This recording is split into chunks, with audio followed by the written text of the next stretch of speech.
Hello, this is Sandy, and I'm back at the machine and working on my pumpkin pillow.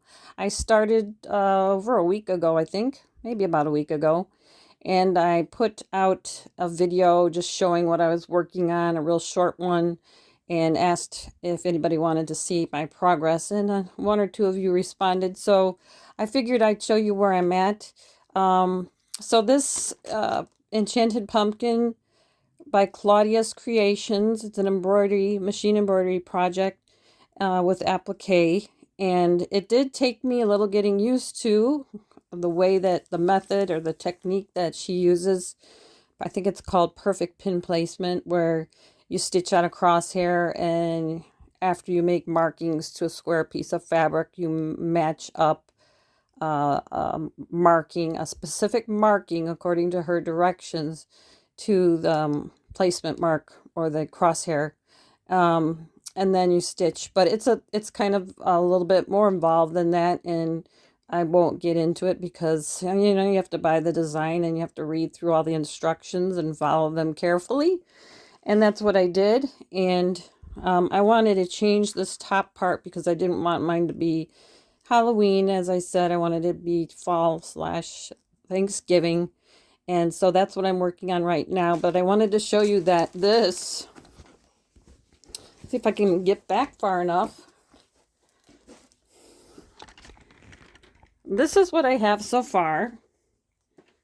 Got some strings on it, but I've sewn borders on each side, and then after appliquing on the square part, then I sewed the borders on two colors on the right side, and then this darker purple.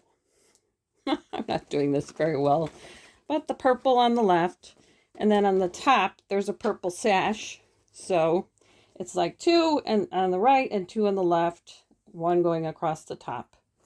So that's that, and I won't mess around with it so you can see it because I just think the colors are so pretty.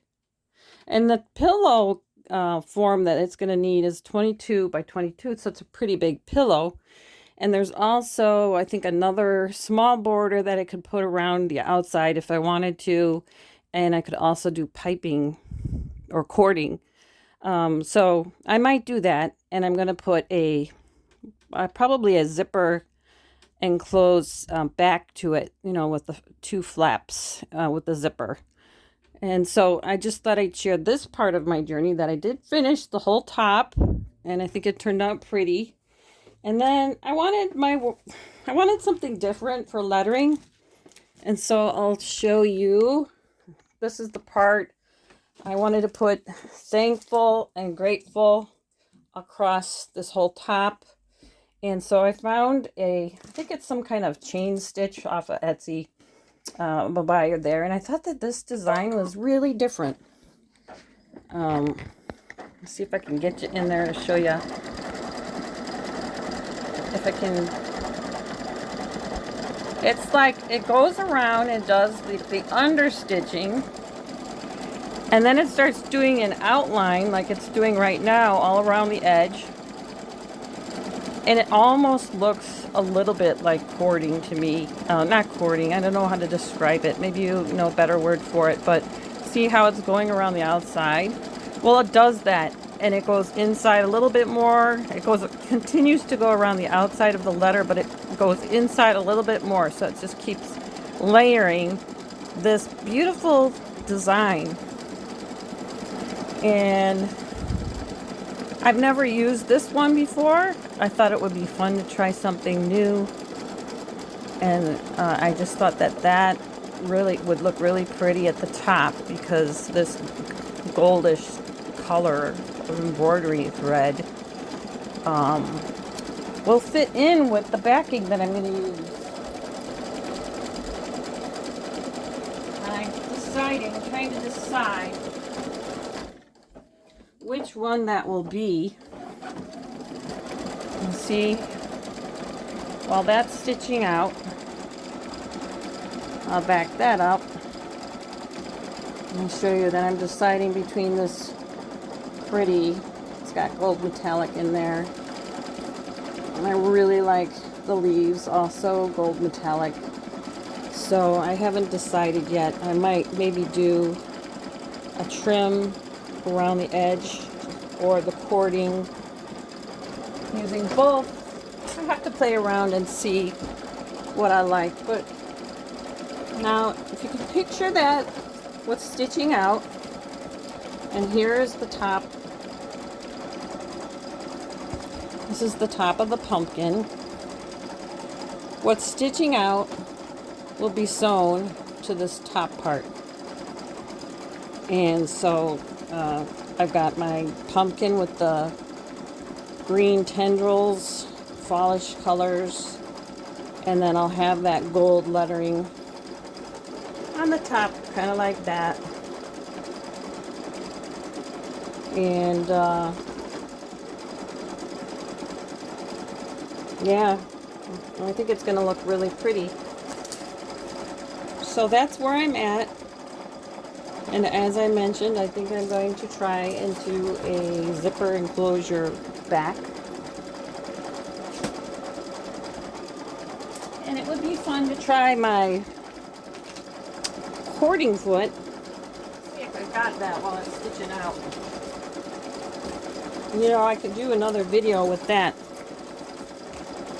Gloria Horn has videos, because they did this project through their shop, and people had a little problem using the design. Oh, it's different. It's not your typical in the hoop project. It's a technique that one has to learn, and once you learn, it's pretty easy. I'm looking for the foot, but I thought, hey, if I end up doing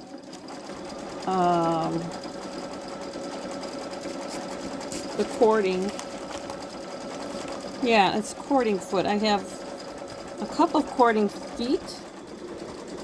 I don't know if you guys got this with your machine. I ended up getting the 30-foot kit. But there's different kinds of cording grooves. 7 to 8 millimeter, 4 to 6. I think, is there more over here?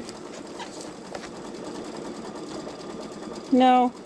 Yeah, cording foot, 7 cord. That might be different.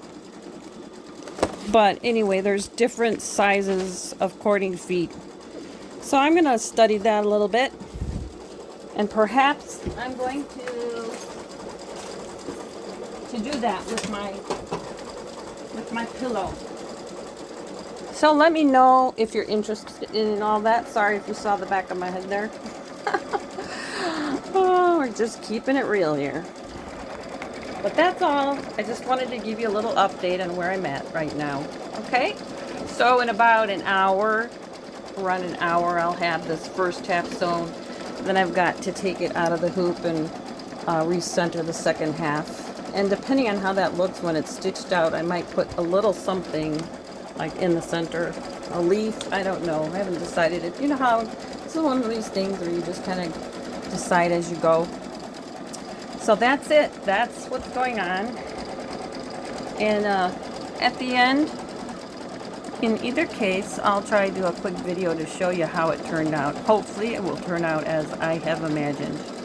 So thank you for watching. Give the video a like. And I forgot to share one more thing, that while these letters are stitching out, as long as I know that my fabric is hooped well and there's not fabric hanging in the way, it's just kind of like free sailing with the stitching, then I will open the IQ monitoring app and watch the embroidery from like another room or across the room or from the washroom. But you can see that it does help.